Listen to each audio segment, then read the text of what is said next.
Hello everyone, Scott here again. Welcome back to the Guilty Pleasure Cinema, celebrating the movies you're embarrassed to love. Now today, we continue on an adventure, as promised with the year of adventure. It's un-freakin believable. So what we're going to have here, whether you're 10 seconds away from the most embarrassing moment of your life, or joining us for episode 94, can you believe it? What we have now on the year of adventure is an island of reality in an ocean of diarrhea, as the snapperhead bad guy might say, with The Adventures of Fort Fairlane. Oh! So what is this movie? It's not an impersonation I'm going to continue with, hair notwithstanding. Basically, The Adventures of Fort Fairlane is an Andrew Dice Clay vehicle. So we need to start there. Who is Andrew Dice Clay? He is a vulgar comedian, stand-up. He basically got banned from MTV for being too rude for it. When you're talking the days of George Carlin, Richard Pryor, those kind of guys, all being very popular, this guy went counterculture. He is sexist, he is rude. So yeah, let's take the crass band guy and make a movie starring him about him. How? Well, you make him a rock and roll detective from Brooklyn who set up in LA. He's tracking down a weird groupie, the killer of a Howard Stern-alike, 3 CDs. It's all based on a serial character from like 1970. And if you're Fox, of course the way to do this is to hire the guy who's also directing Die Hard 2 at the same time. Literally. These came out a week apart. But what is this movie?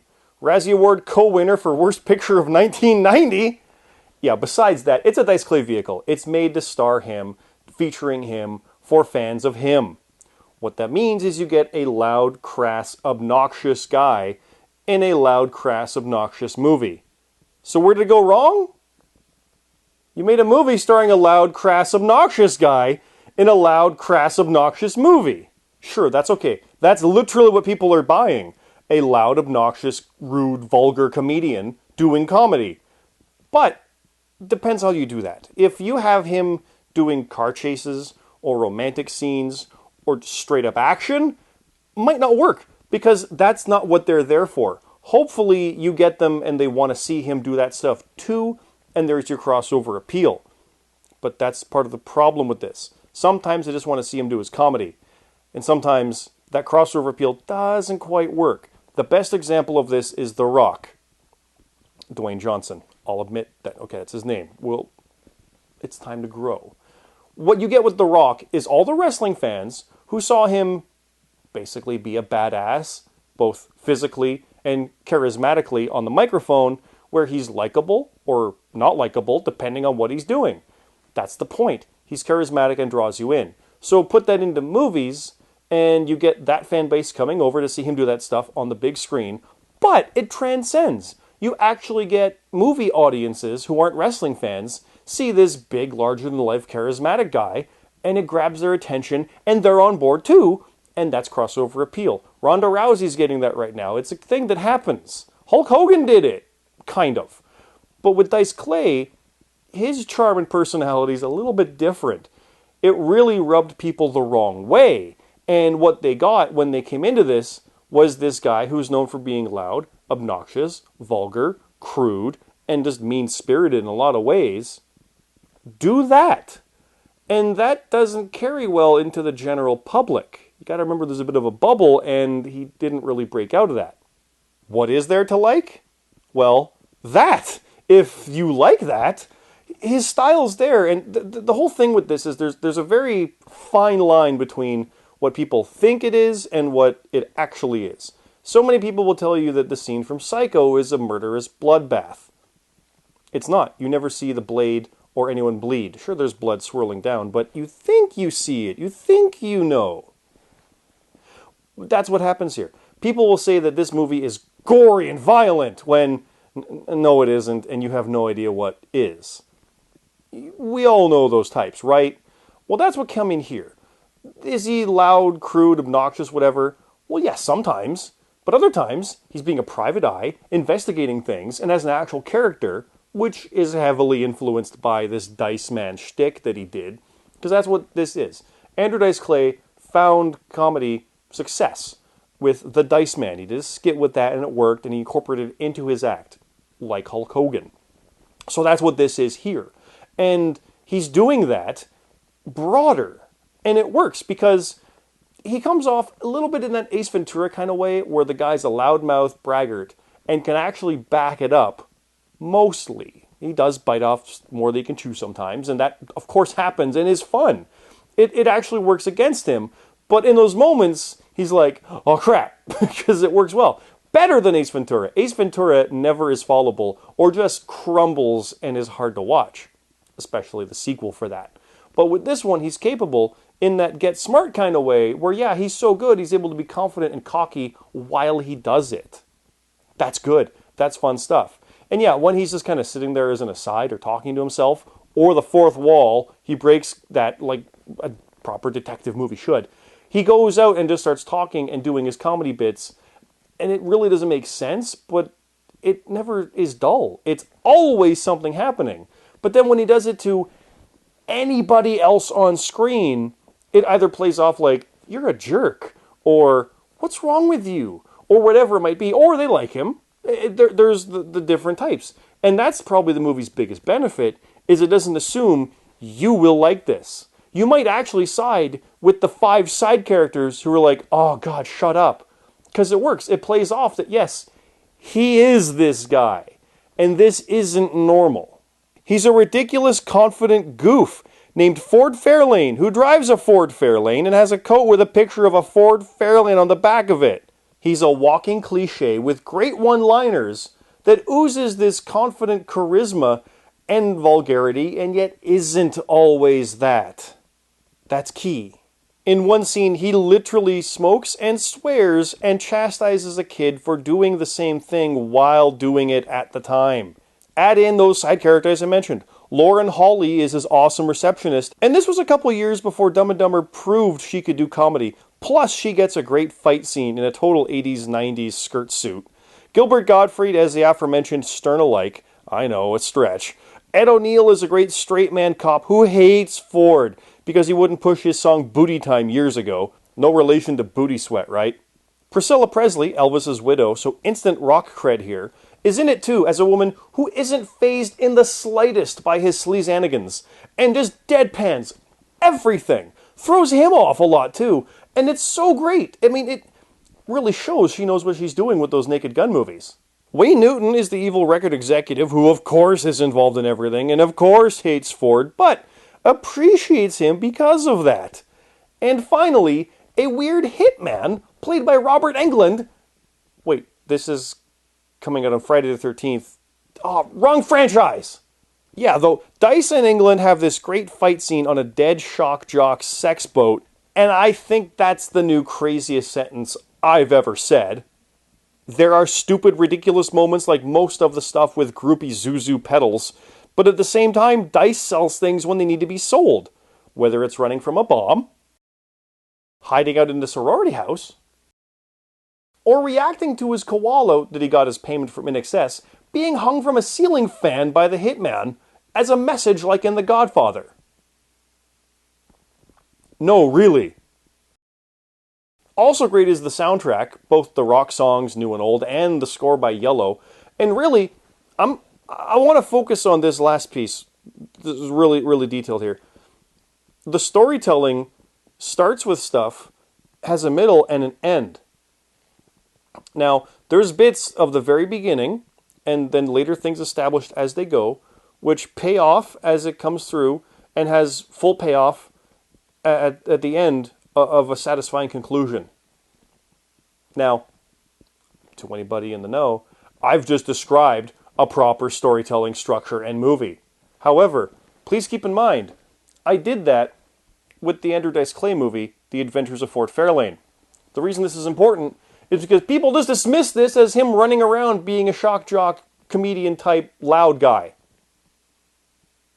He is, but it's in a movie with proper story structure. There's literally things at the very beginning and little bits here and there that pay off at the end and are built upon.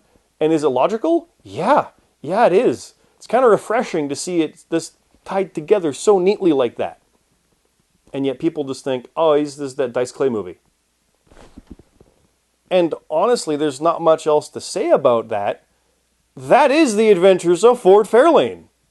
It's a horrible, giant, colossal failure of a movie. And yet, isn't. If you give it a chance, you're going to see quite a bit in there. Yeah, it's an Andrew Dice Clay movie. Yeah, it's a loud, obnoxious dude. I mean, they talk about it here. He is just loud. He's vulgar. He's crass. The posters talked about, like, the explicit material warnings, like you'd see on comedy albums and stuff like that.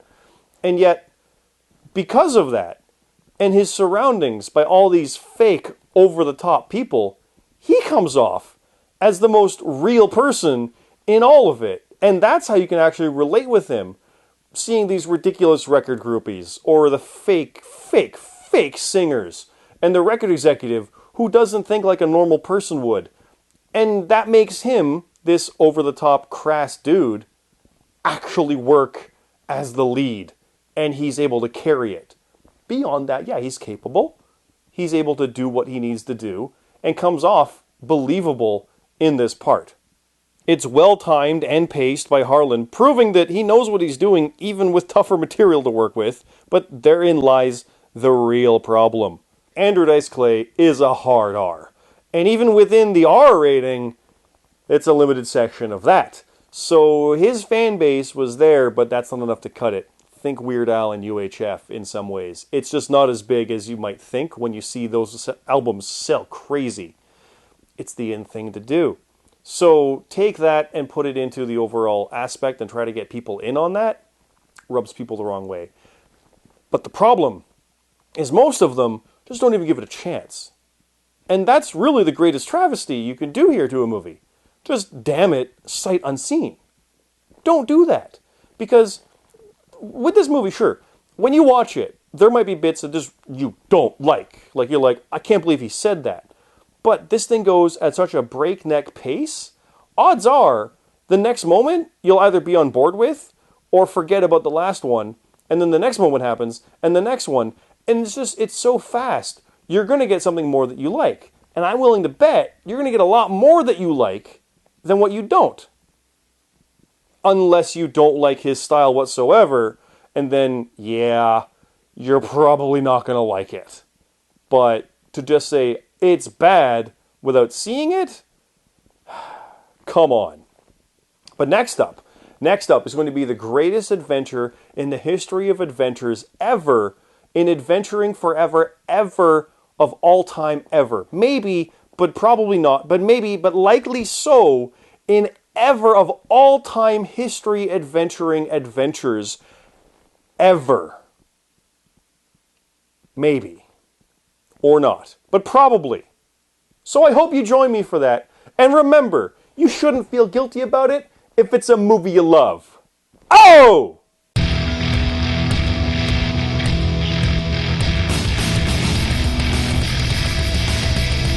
In the music industry, who's basically going to track down... No. Never mind that. How do you do it? You basically make... Never mind that. He's a detective tracking down the... Never mind that. He's tracking down the killer of a Howard Stern-alike, a weird groupie, 3 CDs. But what is this movie? And what you get with that is a crowd. Sure, that's okay. That's literally what people were dying, but they were dying. Dice Clay is a hard R. And even within the R rating target.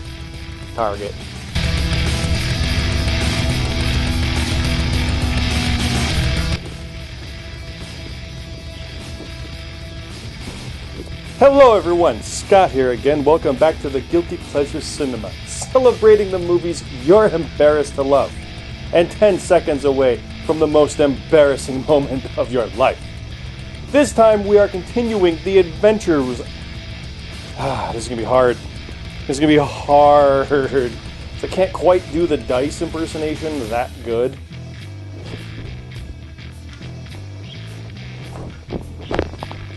Hello everyone, Scott here again, and welcome back to the Guilty Pleasure Cinema, celebrating the movies you're embarrassed to love, even if you're 10 seconds away from the most embarrassing moment of your life.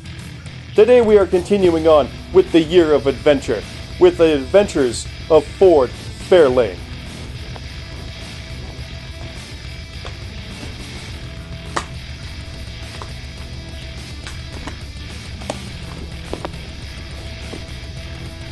An island of diarrhea in an ocean.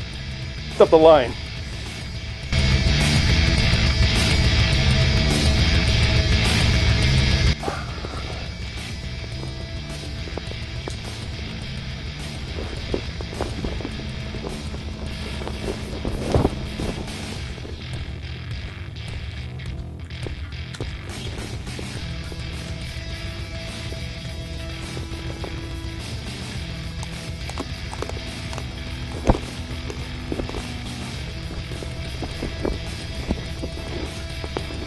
Hello everyone, and welcome back to the Guilty Pleasure Cinema, celebrating the movies you're embarrassed to love. Dice Man Scott here again, going to continue on with the Year of Adventure, as promised.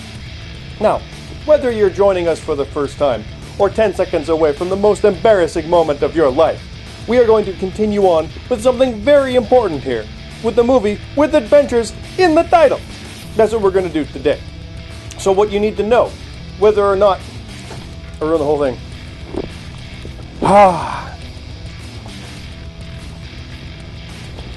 Ruin the whole thing. Thankfully I have more of the candy.